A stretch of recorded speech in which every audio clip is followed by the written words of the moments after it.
అందరికీ నమస్కారం అండి. ఈరోజు మహాశివరాత్రి. అందరూ కూడా ఫ్యామిలీతో పోయి దేవుడికి మొక్కుతారు, దర్శనాలు ఇచ్చుకుంటారు.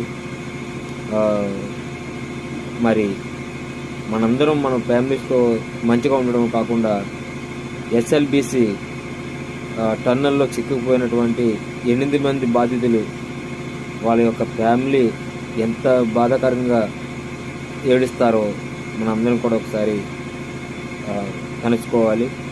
సో వాళ్ళందరూ కూడా మంచిగా సేఫ్గా ఆ టన్నల్లో చిక్కుకుపోయిన వారు 8 మంది కూడా సేఫ్గా రావాలని ఆ దేవుడికి మనస్ఫూర్తిగా కోరుకుంటున్నాను. అలాగే అందరూ కూడా వాళ్ళ ఫ్యామిలీ వాళ్ళ బాధితులందరూ కూడా సేఫ్గా రావాలని దేశం మొత్తం కోరుకోండి. ఆ దేవుడికి ఇదే మొక్కండి. సో వాళ్ళు అందరూ బాగుంటేనే మనం బాగున్నట్టండి.